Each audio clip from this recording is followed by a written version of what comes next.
hay que imaginar esto por un momento. Uno estudia gramática durante meses, memoriza las conjugaciones de los verbos irregulares, domina todo el vocabulario del libro de texto y finalmente aterrizas en la Ciudad de México. Claro, con una confianza total, ¿no? Sintiéndote invencible. Exacto. Hay una sensación de confianza absoluta. Pero de repente alguien en la calle se acerca y te dice, ¿qué onda, güey? ¿Me haces un paro? Es que ya nos cargó el payaso. Y adiós a la confianza. Totalmente. De pronto todo ese español académico parece, desaparecer en el aire. O sea, como si nunca hubiera existido. Es una experiencia de choque cultural universal. Y bueno, damos la bienvenida a quienes nos escuchan a esta nueva inmersión profunda. Así es, bienvenidos. Y es que es literalmente dar un salto del ambiente controlado del laboratorio directo a la inmensidad de la selva. Hoy vamos a dejar de lado la Real Academia y los manuales de gramática, porque nuestra misión aquí es descifrar un ecosistema que es vibrante, caótico y sobre todo en constante evolución. Hablamos de la jerga mexicana. A ver, vamos a desempacar esto, porque es fascinante. Sí, la base de nuestra conversación de hoy es un recorrido exhaustivo de un artículo titulado Mexican Slang and Idioms Explained. Es un documento padrísimo publicado por el sitio My Spanish Class. Y yo creo que hay un mito inicial que debemos destruir de inmediato. A ver, ¿cuál mito? Pues que el argot o la jerga coloquial a menudo se descarta de manera muy injusta como un mal español o una deformación perezosa del lenguaje. Claro, como si la gente no supiera hablar, ¿no? Exacto, exacto. Pero cuando lo analizamos con cuidado a través de este artículo, descubrimos que es exactamente lo contrario. Es un mapa psicológico sumamente sofisticado de una comunidad entera. Sí, es como el mecanismo principal a través del cual una cultura procesa su realidad cotidiana. Totalmente. Sus jerarquías sociales, sus miedos más profundos y, por supuesto, su sentido del humor. No es un accidente. No, para nada. Es increíble ver cómo unas cuantas sílabas pueden transformar por completo una interacción rígida en una conexión humana muy genuina. Sí, rompan el hielo al instante. El objetivo de hoy es equipar a nuestra audiencia con ese vocabulario esencial, esa columna vertebral de la mexicanidad. Porque para cualquier persona que busque comprender genuinamente esta cultura, ya sea para un viaje a la Ciudad de México o, no sé, para conectar con colegas de habla hispana, entender esto no es un lujo. No, es supervivencia pura. Y bueno, no se puede construir una casa sin cimientos. De la misma manera, no se puede entender el español de México sin sus pilares fundamentales. Los 4 grandes, como les podríamos llamar, basándonos en la fuente de hoy. Exacto, los 4 grandes. 4 palabras que de verdad sostienen casi todo el peso de la comunicación diaria. Son como el oxígeno de las conversaciones en México. Y el rey indiscutible de este grupo, el término que desafía cualquier categorización es güey, o güey, escrito con W. El rey absoluto. Y es interesantísimo rastrear su origen, fíjate, porque nace de la palabra buey, refiriéndose al animal de carga, el que es lento, castrado. O sea, originalmente era un insulto. Sí, un insulto bastante directo, de hecho. Sin embargo, a través de las décadas, se ha vaciado por completo de su significado despectivo original, y hoy funciona como amigo, hermano, sujeto. Hasta como un signo de puntuación, ¿no? Como la coma hablada del mexicano. Ayer fui, güey, a la tienda, güey. ¿Qué onda? ¿Qué es el estándar? La brújula inicial de cualquier interacción. Es como el WhatsApp, digamos. Sí, pero no es solo preguntar cómo estás, es sondear la atmósfera emocional del momento. Te da el pulso de la otra persona. Claro. Y luego está mi favorita indiscutible. Yo creo que si pensamos en el lenguaje como una navaja suiza o un comodín de un juego de cartas, órale es el comodín definitivo. Uy, sí. Es la palabra multiusos por excelencia. Es que no tiene un significado fijo, es un camaleón emocional. Por ejemplo, si alguien te cuenta un secreto impactante, tú abres los ojos y dices, órale, como diciendo, wow, increíble. Ajá. O si tu equipo está perdiendo y quieres motivarlos, les gritas, ¡órale, vamos! Exacto. O si estás esperando a alguien que lleva 2 horas arreglándose para salir, se convierte en un órale, apúrate. Sí, toma la forma exacta de la emoción que traes en ese momento. Pero a ver, nos falta uno de los 4 grandes y sé que este te genera un poco de debate. Sí, me genera muchísimo conflicto. Y hablo de la palabra neta. ¿Pero por qué te genera conflicto? A ver. Porque la definición estricta dice que neta significa la verdad. Viene de algo neto, puro, sin alteraciones. ¿Estamos de acuerdo? Sí, hasta ahí todo lógico. Y entiendo cuando alguien afirma de forma categórica, esto es la neta, queriendo decir que es lo mejor o la verdad absoluta. Pero en la práctica yo escucho que se usa constantemente con un tono de escepticismo brutal. Ah, ya veo por dónde vas. O sea, alguien te cuenta una historia loquísima y la respuesta inmediata es neta. Ahí no estás confirmando la verdad, estás casi cuestionando la cordura de la otra persona. Entonces, mi pregunta es, ¿cómo es que una palabra tan diminuta logra sostener dos conceptos tan opuestos sin que todo colapse? Es una observación brillante. Y de hecho ahí reside la genialidad de este lenguaje coloquial. Neta funciona en ambos extremos precisamente porque su ancla es siempre la verdad. A ver, explícame eso. Haz de cuenta, cuando lo usas como pregunta, neta, la traducción psicológica no es «me estás mintiendo». Es más bien, ¿estás dispuesto a jurar que esto que me dices es la verdad absoluta? Exige que la otra persona confirme su certeza. Ah, te compromete. Exacto. Y cuando tú respondes «es la neta», estás aceptando ese contrato de honestidad. Lo fascinante aquí es que, con solo dominar güey, órale, ¿qué onda? ¿Y neta? De verdad, podrías mantener una conversación completa de 3 horas en una cafetería en México. Solo con esas 4 palabras. Es increíble la eficiencia. Están optimizadas para transmitir tono y emoción más que un significado literal. Sí, esquivando por completo la formalidad del diccionario. Lo cual nos lleva a la segunda sección del artículo, que es un terreno todavía más resbaladizo, el tejido social. Porque una vez que sabemos cómo saludar y asentar, tenemos que entender cómo se juzga el mundo. Las etiquetas sociales, claro. Sí, el entorno en México está lleno de estas etiquetas invisibles, empezando por la calidad de las cosas materiales. Si algo es bueno, las opciones son infinitas. Puede estar chido, puede estar padre o padrísimo. O chingón, que es como el nivel más alto de badass, lo mejor de lo mejor. Exacto. O cosas más retro como suave, de pelos, buenazo, de lujo. Pero si la calidad es mala, o sea, si algo no sirve, la sentencia es fulminante. Es chafa. Chafa. Me encanta esa palabra. Y si de plano es una falsificación, ropa o electrónica pirata. Es una imagen súper descriptiva. Sí, como si el objeto hubiera sido saqueado. Pero bueno, este sistema de clasificar la calidad también se aplica a las relaciones, ¿no? Totalmente. Hay grados de pureza muy específicos en la amistad. No es solo mi amigo. Tienes al cuate, que es camaradería, tienes al compa, de compadre, que es una lealtad fuerte, y luego tienes el nivel más alto, que es el carnal. Que es como un hermano. Sí, porque viene literal de la palabra carne. Llamar a alguien carnal es decirle que es de tu misma sangre. Y también tenemos etiquetas para la clase social o la actitud. Y aquí es donde se pone realmente interesante para mí. El artículo menciona la palabra fresa, literalmente la fruta, pero se usa para describir a alguien snob o de clase alta. ¿Por qué una fruta define una clase social?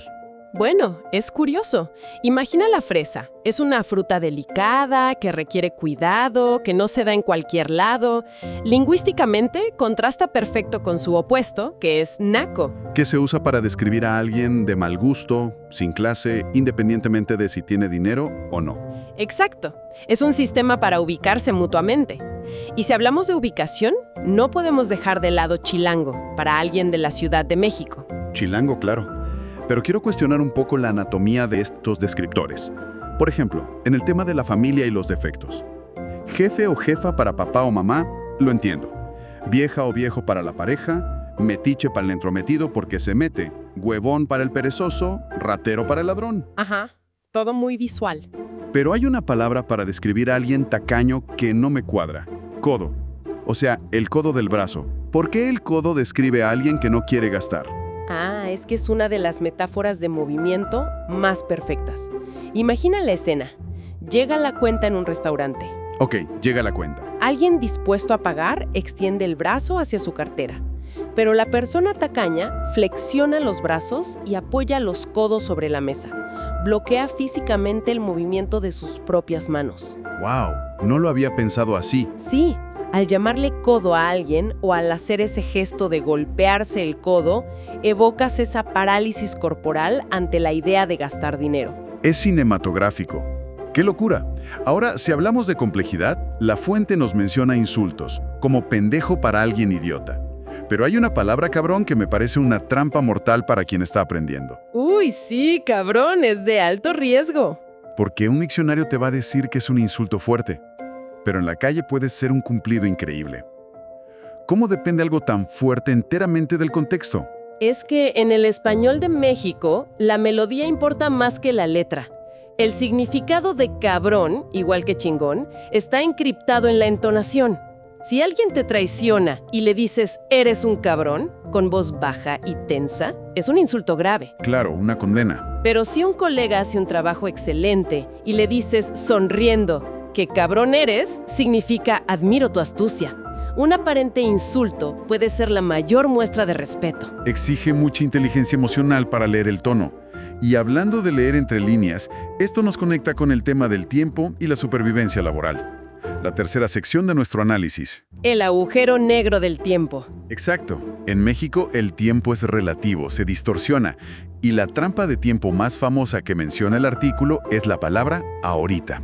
Yo hice una analogía en mi cabeza y creo que ahorita es pura física cuántica. A ver, explícame tu teoría cuántica del ahorita. Sí, haz de cuenta que estás en la oficina. Pides un reporte urgente y te dicen, sale ahorita. En ese preciso momento, el reporte está sucediendo y no sucediendo al mismo tiempo. Como el gato de Schrödinger. Exacto. Está en un estado de suspensión. Ahorita puede significar en 5 minutos, mañana o nunca. Y esa probabilidad no colapsa en una realidad hasta que presionas para obtener una respuesta exacta. Es una analogía buenísima y contrasta mucho con la frase luego, luego. Claro, luego sí significa inmediatamente. Sí, pero si conectamos el ahorita con el panorama general, revela mucho sobre la psicología de la cultura. Hay una aversión muy fuerte a decir un no directo. Preferimos la ambigüedad educada. Para evitar el conflicto. Exacto. La comunicación prioriza la armonía social sobre la precisión temporal.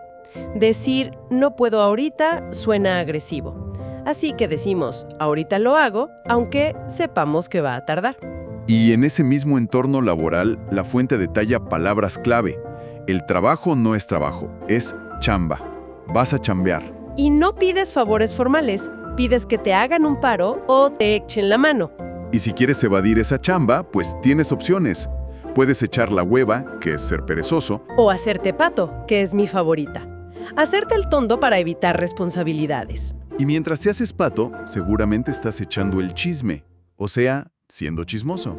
Todo para conseguir lana, varos o feria, que son las formas de llamar al dinero. Sí, las diferentes caras de la moneda, literalmente. Pero después de tanta chamba y de lidiar con ese tiempo cuántico, llega el momento de soltar el estrés, lo cual nos lleva a la cuarta parte de este documento: el caos, el relajo, la fiesta y algo muy peculiar: la comida. Uf, la comida se infiltra en todo.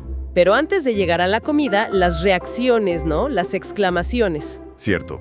Si algo te sorprende, dices «no manches», que es la versión educada, y la vulgar sería «no mames». O si hay peligro, gritas «aguas», «cuidado». O si no escuchaste algo, la forma sumamente educada de decir «qué» es «mande». O si pasas vergüenza es «qué oso». Y si algo está muy feo es «qué gacho». Todo un espectro emocional. Y bueno, la fiesta. De cerveza gigante, de 1 litro. O un pomo, si prefieres licor. Y de ahí te vas a la peda, terminas pedo o hasta las manitas, que es extremadamente borracho. Tratando de no ser un mala copa, un mal borracho. Para el final despertar crudo. Con una resaca terrible, literalmente sintiéndote crudo. Pero fíjate, acabamos de usar una metáfora culinaria con lo de crudo. Y la fuente dedica toda una sección a esto: las metáforas culinarias. Es que la sabiduría de la comida es profunda en México. Sí, y me fascina. Por ejemplo, el mal del puerco, ese coma alimenticio, ese letargo después de comer muchísimo. Todos lo hemos sentido. Pero yo me pregunto, y te lo pregunto activamente, ¿por qué la comida, o sea, las enchiladas, los tacos, el chocolate, se convierten en la vara de medir para cosas como la dificultad, la mentira y la ira? Pues mira, es que estamos hablando de una cultura inmensamente centrada en la gastronomía. Inevitablemente usa la comida para codificar sus experiencias más intensas. Por ejemplo, la frase de dificultad, no son enchiladas. O sea, no es tan fácil como hacer enchiladas. Exacto, porque hacer buenas enchiladas tiene su técnica, pero en el imaginario colectivo se ve como el estándar de algo cotidiano. Si un trabajo es muy difícil, te advierten: ¡Ey, cuidado! No son enchiladas. Y si alguien te miente, le dices, de lengua me como un taco. No creo tus mentiras, no me des tanta lengua. Es brillante. Y para la ira, estar como agua para chocolate. Estar hirviendo de rabia. Claro, porque para preparar el chocolate tradicional, el agua tiene que estar a punto de ebullición, súper caliente. Así de intensa es la emoción. Es una poesía muy de la cocina. Y esta intensidad emocional nos lanza directamente a la última capa de nuestro análisis de hoy: los modismos surreales y el dramatismo cotidiano.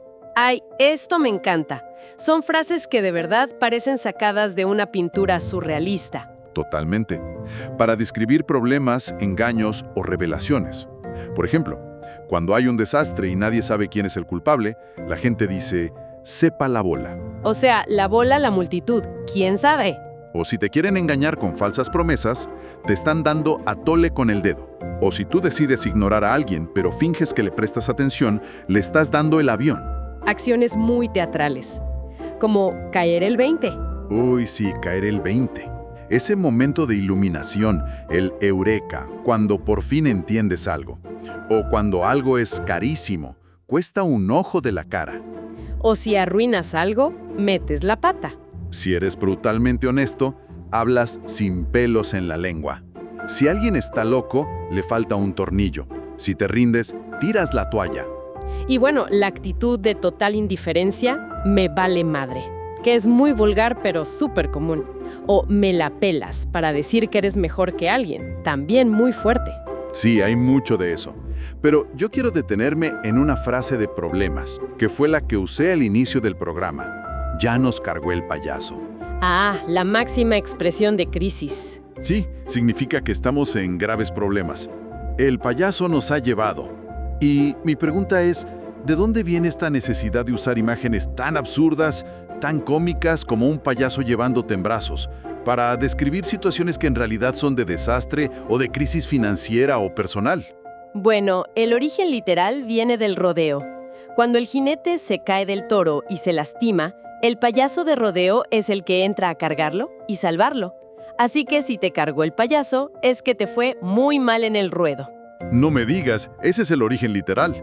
Sí, pero a nivel psicológico, esto plantea una pregunta importante sobre cómo el lenguaje amortigua la dureza de la realidad. El humor negro y el surrealismo actúan como un mecanismo de defensa cultural. Es una forma de suavizar el golpe. Exactamente. Reírte de la tragedia le quita un poco de poder al problema. ¿Qué manera tan profunda de cerrar este análisis?